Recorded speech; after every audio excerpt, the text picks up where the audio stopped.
Dr. Alhaji Mahmood Bawumia deɛ no na yɛ so yɛhwɛ yɛ region a me no nyinaa from for region nyame ayɛ adom ɛnɛ region bi a ɛwɔ Ghana ha yɛka sɛ two both party ni nyinaa yɛ NDC ni MPP ni nyinaa no obi abɛɛbɛɛ mu a yɛnya mpanyinfoɔ ɛma ɔmo di enya baabi papasi ɛwɔ abɛn mu ɛwɔ region no MPP amanyɔkuo ni ebɛyɛ bi yɛtumi pray ɛmɛnya aha for region ɛma ɛnɛ go so be a regional capital. You be see regional education office, health insurance, you be see nyama bebree, ya be bi. You be srem. Ye nuanom NDC fo aba. Amemu ye ntoaso. Said the Oma president aka say, ye nyina ye president aka say, legacy project e wo region no betoaso no, ye be srem say omo ntoaso. Now region in tumpon because our region the NDC beba bambia region no ekechi NDC for also empaying for region in your position akese ti best slow mo say for region a region a say ekọ anim pa ti e primpum to ayem primpum to ema region enye da bia na region no ye beti edin na ye ntokwa na ye election violence na ekoso ye best slow mo pe the region mu minia nyame ya adoma na party ni be a nomination me call for regional youth organizer. Right. See, over to me aye. Mumpai bono man ti ebeko. E pese ye teacher regional ema region ye fenti mesra regional minister ne 5 NDC MPs and 1 MPP MP say umye nyina ye nka mum ne primpum to ema region enye watimi wakame enye nantintwitwa said obia de bebe bia beboa region eye enra me hu say metie one of your sister radio station. Okay. The one of the major road the war for region pepper to go so quine. Okay. MBP amanyokuo ni free so no or the ma contractor out tia Kenya na the who say union NDC for buy no the progress of the work ne cost so sanya ya memu ba kwan ba ko America mienu aka mesro mo ne say bedi akontu kasapen kwan eno kwa akobom koboko divoa one of the major road and a sanctuary to a boom kwan and also kwa akobom ekobo kasapen ekobo kodivoa oba sanctuary to a boom kwan sanctuary to a boom no ya providing 8 national cocoa best farmers intikanya hwia ka cocoa road there kesi enya bi because na oba Ghana ha we constituency 5 a producing highest of cocoa a sunafo south town a sunafo north so kan se be selmo cocoa road bia na mba a wode no Ghana no omo consider bedi akontu kasapen kwan no omo san consider sankori to abuom kwan na yemwa enchire sunafo south ene sunafo north na minim say inshallah 2028 in NDC for ye bi yes we ba beto aso e the region no edi enim ama region afa ne kra ene ntuma afra mini amedas. All right. Medas say honorable prince here don boache minua oye sunafo south community friends youth organizer, youngest youth organizer for that matter. Minua medas pa we be kasa why minua na meso say 2 weeks time no is a memo de masha ya wada bia mebo studio no mate ya wada bia na me kuma senti meba me ya wada bia meba mate ono ya don boache mate why medas se wa shemeti fo nyina bo nti wa ma ye no benya ya wada bia mebo studio medas okay abusia minua me friend no adobuachi ya don praise ene ene no twen enkomo e wa hase ni ye na se right here told you me so anopay ewo hase na bibia so etimi enye boko emfa emai anopay enche be rank krata mu na afi yakoye nim na de aka bia so yetumi e de atoa so ewo hono mo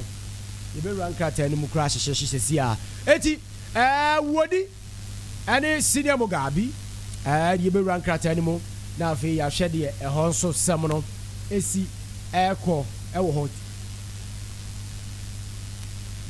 ho no mo anopay memfa enchia sronko emfa emma aferi community canteen for nyina yɛmfa Mafere community canteen for nyina na bibia entumi enye kama pa ɛhɔ no mo right sɛ wotie yɛ ne a wobɛtumi a join yɛ live wɔ YouTube ne so Katakyie FM TV wobɛtumi so afa yɛn ɛwɔ Katakyie live ɛwɔ Facebook ne so wodi big nyame yeah bibia yɛ okay okay so okay okay senior mo gabi mache mejuzo buminia bibia yɛ bɔkɔ adom kakra nyame di etwa ohwe so pa right any emra kata ni mo na yɛn kɔ why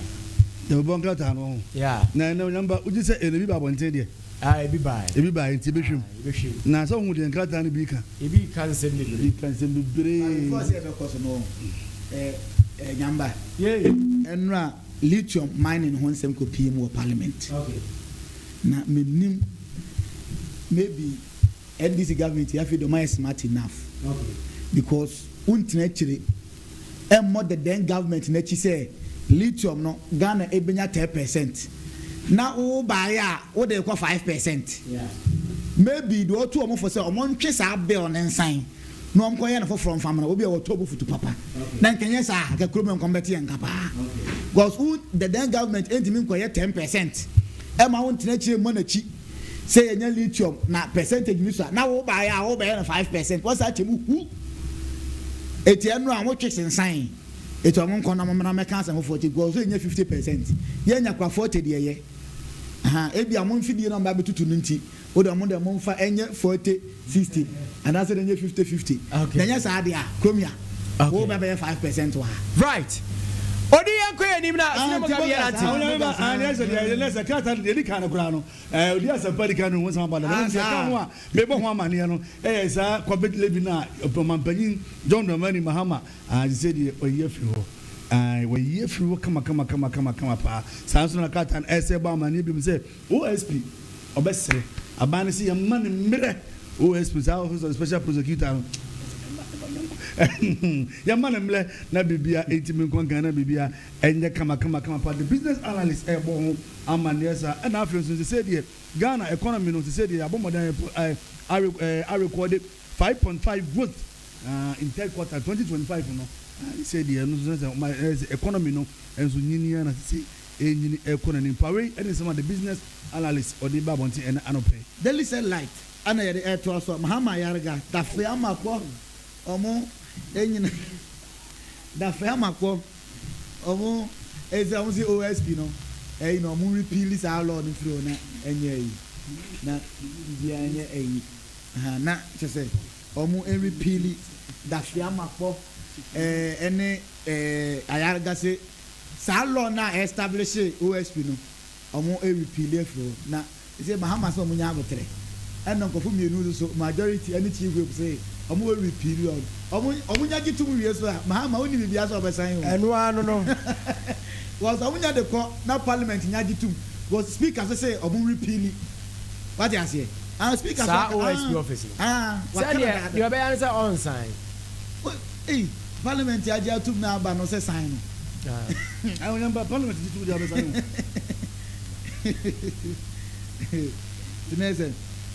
the ekoso ewo no na say na the air two we bibi asa bi person nyina no ne no asa bi nyina amane corona ba ku bi na ya na ase ewo wo ma asa to di nyina amane corona anye OSP anye OSP e-levy tax na e free ho no eno ho nsem ko na kata ni nyina na so omu nyina jina ba biko omu nyina ba amane ko omu nyina anti minim de se ye behwe na de ye sonku mu ne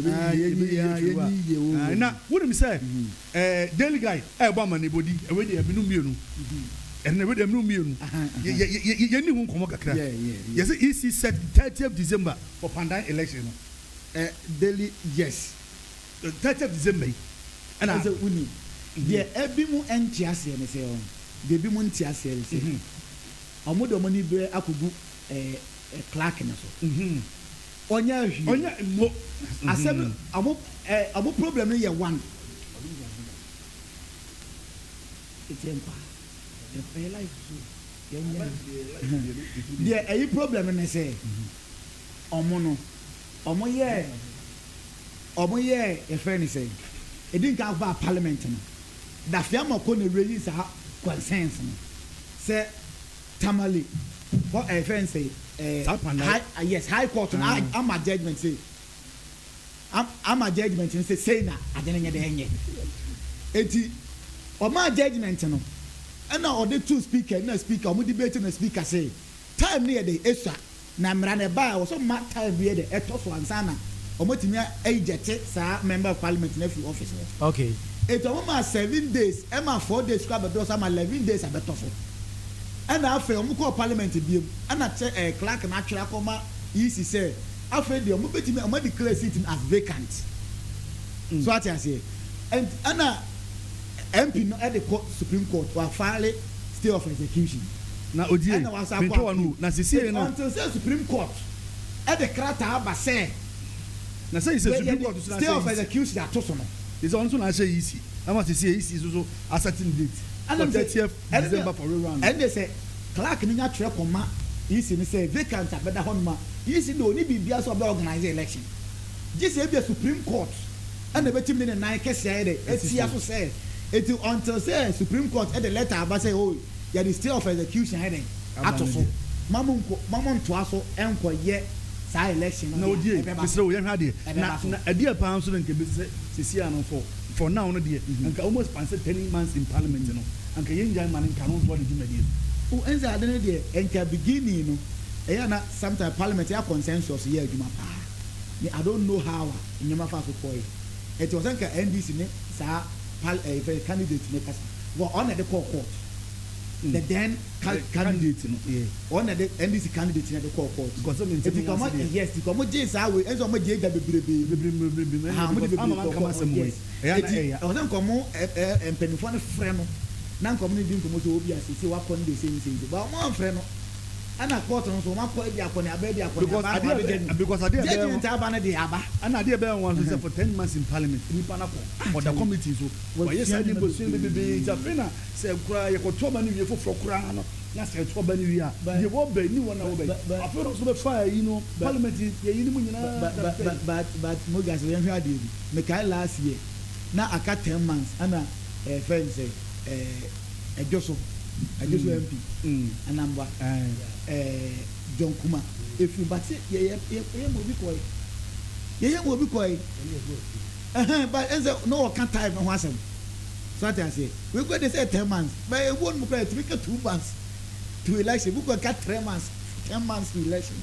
But if we will be contra committee, so I couldn't name Saba organize another campaign. Ever says, because I have to about it. But me, they can say. And common build the consensus. Oh, because they don't yes, common build the consensus by NDC. Yes, Daniel, partners of common Daniel Casa. And wouldn't say before say we MP before beginning a floor of parliament abated them. Speaker Cassini or Casse and NDC for majority in Tiasi. Nan communio conclave. It ambassador Otes answer. Yeah, I say Nanka or no and chair meeting. Nanka won't build a consensus for sa. Sitting, but Mahama Yaraga said that on Tiasi, Emma Sa conclave no Emma. Because I heard the consensus made. Everyone will be at okay and in Yamania Day. And Mammy Moon said, Sa sitting Akan, and this Modia, what a day. And then people, so most of what a day. When you have people for me, I come say, walk back to Abandiaman. Back to Abanama setting in people. I'm not almost I am glad about Lanka. And this is for who says, I see to your money. I don't know how many have the Kaya, we would be paranoid so that they are NDC for their hands. Also, who is asking, I know Marco Ginty and how it is no more change some person, Mokoya, Alma, Sabat on a basson. Yea, you know, empty the man, I guess I say be a city here, we would be a Martina Swatch and the Coco Sunday, Abania name. Now we just from ago. A really new seat to I help and die. Anyhow, and look at the yam. Ah, I'm a whoopah the way Nyame say next election pass will never be say what boy for am to banana now e be mo no na no asante kotoko e no ho united yeah okudu ho stadium nipa ba ko fa ayes ade we am na nipa ani ti o dia brem wo ho ni nyae so na pa kra bo e ba se no man to am so back na bo ma say di am to ama no back na o ma jinsi o mo ye no it's 9/9 amewu na me wuju madi obedi ye pa ma ho ya boy the people ho ho ene asante kotoko Sunday ni pa o si e ya pa yo on the yes apart on the here ene ni ti o mo dia se for sakwa ko to give me player ba ko se de be ho ho for money bench oh e dia ba o yes anuma we nyina de mam mo kwan ni ade nyina ne do ama sa ye this time around the amewu no be wuju mu de no ka se won ba wo o be ba o so ba o be wo ta amewu ba okay sina ewie yamba na they said there okada be on they said there enya so ko parliament do why okada be on they said enya okada be on there they said enya ko parliament nyamba they said there be jatu na eno so atumi aba be yadwuma na sky train no sensem no okay they said the court access o mo de no for o ma dance e family court so wo 16 emails e yom send fa na be send ko nya woje o mo fa me ya dance de na bibia enye kama pa na bibia enye fine they said here obasere bi kan tu jan o ampanyi jondo mani mahama covid-19 no they said here 1% ye firo odi minim se bibia fufo bi wo mu na ye de beto ato aso a they said doctors won so nsam na poso mu no wo nyamba se obi so mu nko omo so mu nko especially baby do ma turu omo nko we yes ne de they said here omo se nyaade umbeko omo nko kra na ye ukai ni aba we nyim tu ni we mesbo ai remember so no season no e memma no ma wale nko a no de no mo twim na wo ese de o kana no masem waya de o se memma no ma wale nko a na otimi no mo etwem plan na bibi na enyo ono ama no mo ware wie na ka wane se o mo nsa wie a memma ni bi fa ayimu o kocho ko e mo nye korre ji so hu abeg santi basa no dani eti ya mo nya isa de no mo baba ku ya na matensi nyina kodi ampla no so mo re fese nkwa na mbe nyina be ware na aka wo no okuku no nko a so owu antete mo ntemu a nyamba owu antete mo ntemu a e be sa baba to say the yes omo nyina be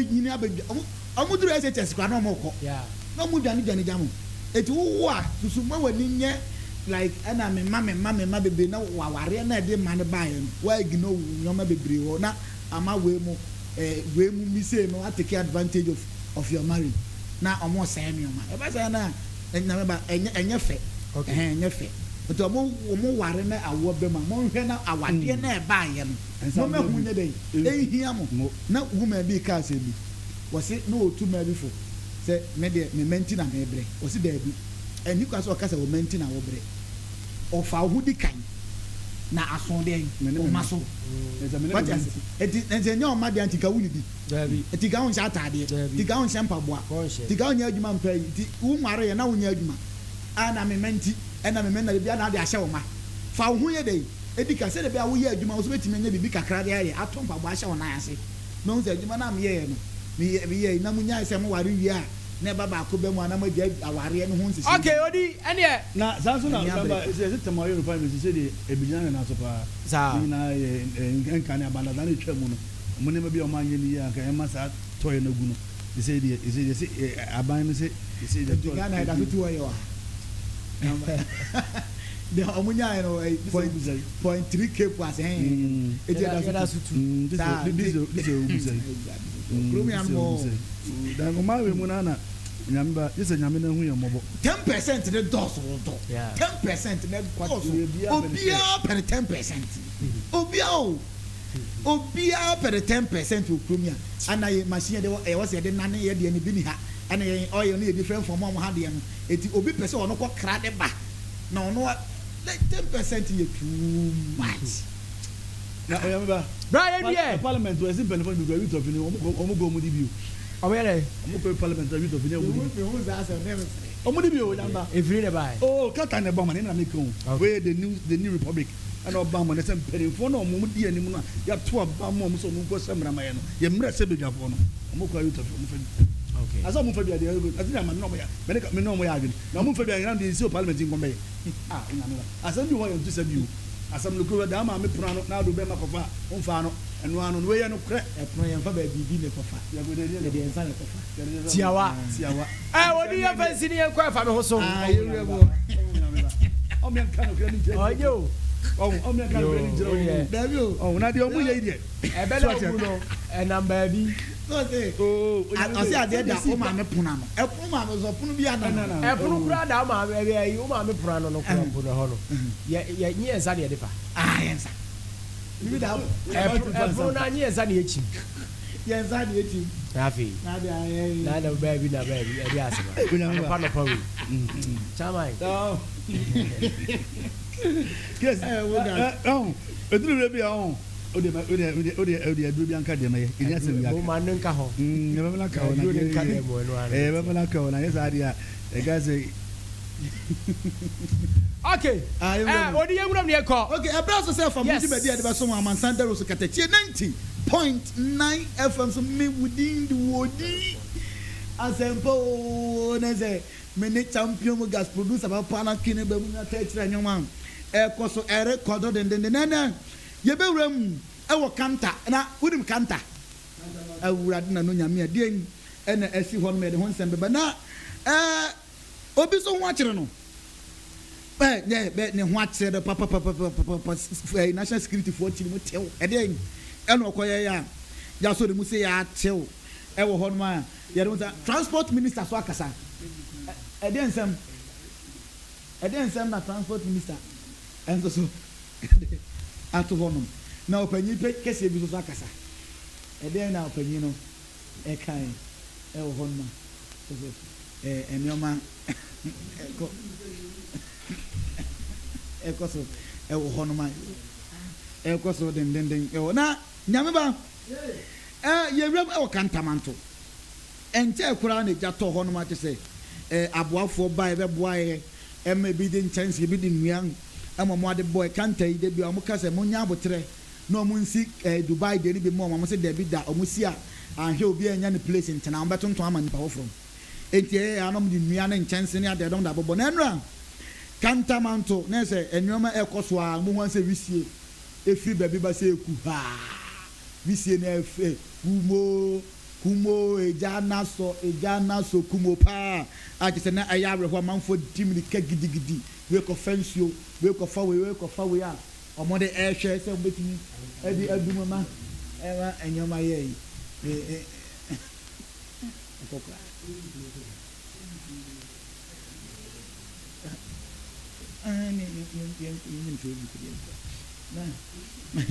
na yese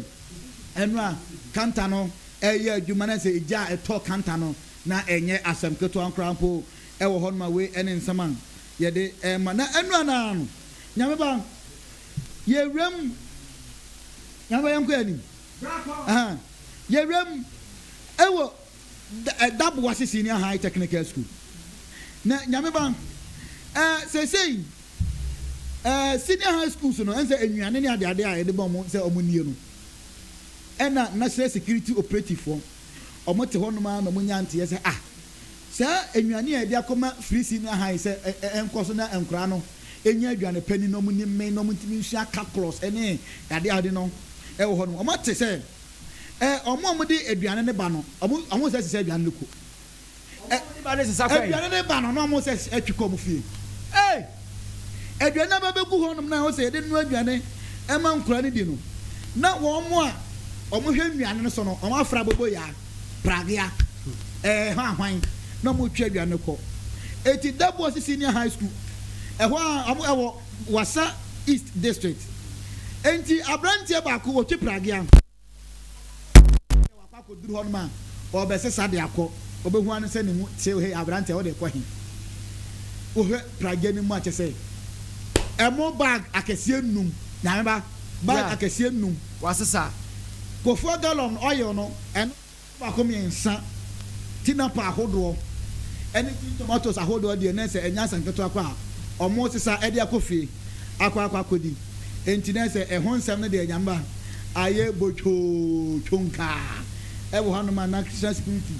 akwakwagire mu tewa omo amo na omo busa nse hwan ene ma kwan e ma wo ye saa ene ma no ma na we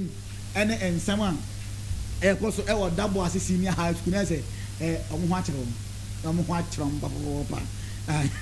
edi etu na nyame ba ye enro ye bedi transport hon komo wa ha okay edu ma je se ye ba amane se enro driver bi de olodu from Kumasi to Ebuakwa wodo omudru kwada so ano sa kan ni nani straight to Kumasi adaya o kan say 10 cedi ana passenger for so mun tua sa ana driver ni bufu ya no do mo down mani do mo koye just like that emma e bi hun ko ma ofriketia ana wo ko Ebuakwa o say Ebuakwa 10 don furufuru wie na mo ba no Oduro so for line wura mu kwada so obejeje ni sika ana mo so obi asesan say obi akuta 4 cedis 50 pesos we ya no ayi 4 cedis 50 pesos dia ma no ana ne bufu ye ana o say enye yi dia na o za mo ko ampa na driver ni na dan ho de omo asa ko guketi ase onko da edu ase di na wakwesi omo say enu na Oduro e friend saying enkrame mu so asa ufi malam ko Madina nso 30 Ghana cedis ufi circle ko malam junction 30 Ghana 30 eti transport minister honorable Joseph Bukari Nnepi oti ye na no se da bi so ye bibi de fa ho nti am no se sen why announcement say from enura na ekono ebo 4:30 pepepe 4:30 to 8:30 omo the buses besisi ho amankan fo sa as say ya enya fe na abegina ho ababaye Medina to Malam 30 bia ho it say buses na ni na mu obema area bia no each 8 each and o de memo mu it say anu a ye hwese bi bebe Kumasi na ye nso so ye hwan den and o my bi say ayi one if we ayi for omo mo abrepo junction no say me from say metro mass metro on say bi mre yes e can carry to Ebuakwa krampo enya 2 na ye ti me the authority regional minister nim say they say akwa yan kran de amana transport minister Kumasi yes rew okay festive season there famaye na nyame ba ye last story to jana ye na ye ne enko na say opanyi bi ena wodidi ewo chobase ena mrante bopin ne tifi no be 65 years ana bopin no so opanyi na o nware na ujira ha no opanyi say na otia no na wodidi na aware na o nware ana say wodi no se hwe wono pa na nkofo bi aha nkofa na enbeka ne ha ho ana ka tia mrante nse man say wi ase ne nkofo bi ha meka ha ho ade ya so no wo ma enye eba owo ma okay ne mo say aware pa de la na heaven yam kwakire ba heaven yam kwakire aware etu ono pa de ono betu abrante bi afo se eti reverend afuto na otu ya no obi tu tumutuo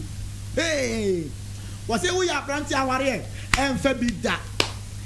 aware nam hakura akofo no ho a memme aware ho na aware eye ka eye haw eye amane ni nyan se o kwaji obi burden e de abato so nyese untimi nto atade nse wo ye be ma untimi nto mpabo anse adabe de bia no oba no aba ma misika nkoto ntoma mpam empaboa ena say no to no de owoma nemu san ware pa so be ware pa de ontu young boy bi afo se onware david de also onware da ti o se eyo how ma abrante bi anko di obi burden the reason is saying o se mo abrante bi anko di obi burden enkoto no so okay so go for ba na wona akọhwe no won kwa na nyina ko se obewu de obeye bia da so okay it will not de we abrante na person obo bra ware pa de o de pema ni bi ne we say so wo ware pa de to no de munya no no tere choba no ohwe na benkwan a no ohwe na benkwan nti na say ensem opanyi kese no enka reverend hanuma on ye say on tiasi on twman ndo be ka so opanyi bone etireze nyamba fam ho eboabo no na no penny ye de sense ne no nti yenyen sana right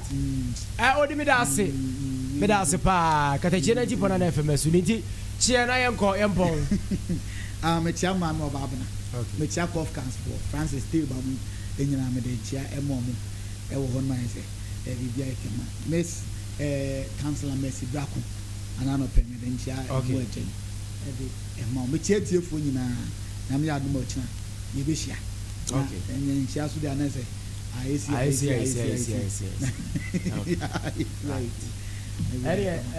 You better ask why. You better ask.